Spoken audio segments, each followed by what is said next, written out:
สบายดีทุกคนวันนี้เขาจะมาแนะนำวิธีการล้างขยะในโทรศัพท์เนาะล้างอยู่จุดเดียวมันจะออกทั้งหมดเลยเนาะปกติขยะมันจะมีแต่ละจุดนะทุกคนเนาะเช่นว่าขยะในแกลเลอรี่เนาะเป็นรูปภาพอย่างต่างๆหรือว่าขยะในไฟล์ส่วนตัวเช่นนั้นเนาะแต่ว่ามันจะเป็นการยากเนาะที่ว่าเราไปล้างแต่ละจุดนะบางคนก็อาจจะบ่ฮู้ว่ามันมีล้างแนวใดแดสินะแต่ว่าตัวที่ค่อยจะบอกนี่แม่น ล้างอยู่จุดเดียวแล้วก็ออกทั้งหมดเลยนะทุกคนเนาะมันก็สบายเนาะแล้วก็มันเป็นแอปเนาะตัวนี้นะเราสามารถเพิ่มมาหน้าจอหลักก็ได้วิธีเฮ็ดแนวใดมาเบิ่งนำกันเลยเนาะทุกคนเนาะก่อนอื่นค่อยจะเปิดเสียงขึ้นมาได้ก่อนเนาะให้เข้าตั้งค่าเลยทุกคนเนาะเข้าเมนูตั้งค่าการตั้งค่านี่แหละเนาะทุกคนเนาะเข้าไปการตั้งค่าแล้วให้ปัดไปหาคำว่าการดูแลอุปกรณ์เนาะทุกคนเนาะการดูแลอุปกรณ์เข้ามานี่เนาะตัวนี้แม่นโทรศัพท์ Samsung เนาะที่ว่าเฮามาสาธิตนี่เนาะหลังจากเข้าการดูแลอุปกรณ์แล้วให้ไปหา21ชั่วโมง7นาทีที่เหลือ 68% ที่จัดเก็บข้อมูลที่จัดเก็บข้อมูลเนาะมันจะมีนี่ตัวนี้ที่มันจะตัวนี้แม่นแรมเนาะเฮาจัดการแรมแต่ว่าตัวนี้เฮาจะไปจัดการเกี่ยวกับเขาเอิ้นว่าเป็น ROM มันนะเนาะที่จัดเก็บข้อมูลวันที่พร้อมใช้งานใช้ได้39 GB ใน256ที่จัดเก็บข้อมูลเนาะให้เข้าตัวนี้เนาะเสียงอาจจะไวหน่อยนึงเด้อทุกคนเนาะแต่ว่าก็คอยฟังเอาเนาะมีความจำที่จัดเก็บข้อมูลที่จัดเก็บข้อมูลให้เข้าไปนี่เนาะทุกคนเนาะไฟล์ส่วนตัวหลังจากเข้ามานี่แล้วมันสิบอกดอกว่าแอปใดที่บ่ได้ใช้งานให้ถอนการติดตั้งบ่มีหยังคันแม่นตัวนั้นมันก็ขั้นสูงกว่าแล้วแต่ว่าเฮาจะบ่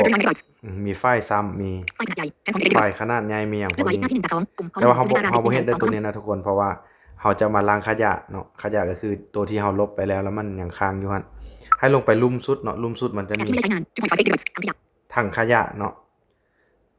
แอปที่ไม่ได้ใช้งานแอปที่ไม่ได้ใช้งานนี่ก็คันเฮาบ่ได้ใช้งานเฮาก็เข้าไปนี่แล้วมันก็ให้ถอนแล้วเฮาก็ถอนก็ได้เนาะแต่ว่าตัวนี้เฮาจะล้างขยะเด้อทุกคนเข้ามาทางขยะนี่เนาะหลังจากเฮาเข้ามาแล้วเห็นบ่มันจะมีคำว่า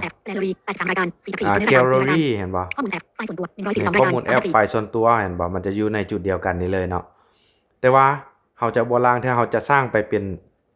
ช็อตคัทก่อนเนาะเป็นช็อตคัทเป็นแอปไปเลยเนาะให้เฮาไปหาทางเลือกเพิ่มเติมนี่นะปุ่มไม่อยู่ในรายการหน้าต่างตัวเลือกเพิ่มเติมตัวเลือกเพิ่มเติมเนาะ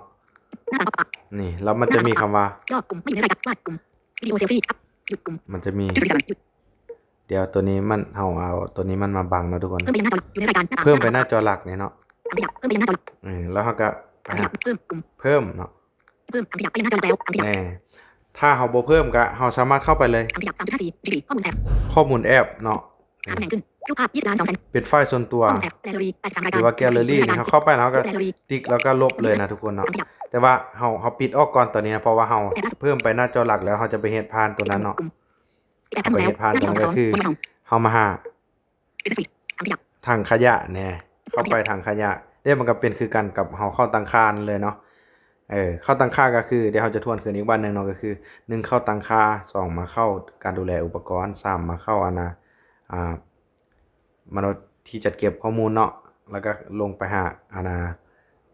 ทางขยะหันแล้วก็เข้าไปแล้วก็กดทางเลือกเพิ่มเติมแล้วก็สร้างมาเป็นแอปนี้เนาะแล้วบัดนี้เราจะลบตัวนี้ก่อนเนาะข้อมูลแอปไฟล์ส่วนตัว142รายการไฟล์ส่วนตัวเนาะเราเข้ามาแล้วก็ติ๊กตัวนึงก่อนเนาะติ๊กแล้วเราก็ไปรายการแล้วไม่อยู่ในรายการทั้งหมดแล้วทั้งหมดแล้วก็ลบทั้งหมดกลุ่มนี่ลบ88ไฟล์และ54โฟลเดอร์อย่างถาวรหรือไม่88ไฟล์และ54โฟลเดอร์ผมค่อยเนาะกินเนื้อที่ไปหลายเนาะตัวนี้เนาะทุกคนนี่ตอนนี้เฮาลบอยู่โอเค142รายการแล้ว142รายการลบไปแล้วเนาะวันนี้เขาจะมาลบฮูปวันนี้เนาะเอาแกลเลอรี่เอากายเข้าทางขยะไหมเนาะ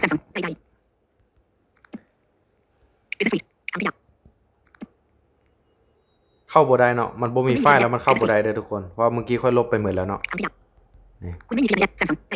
นี่คุณไม่มีขยะมันจะว่าจังซี่เนาะคันเฮาบ่มีถ้าสมมุติว่าวันนี้เฮาลองไปลบฮูปก็ได้เนาะตัวอย่างเข้ามาลบฮูปต้อง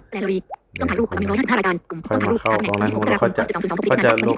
ไฟล์นี้ไปเนาะไม่อยู่ในเพจที่มีการวางย้ายรูปภาพนี้ไปยังถังขยะกลุ่มนี่ย้ายไปทางขยะ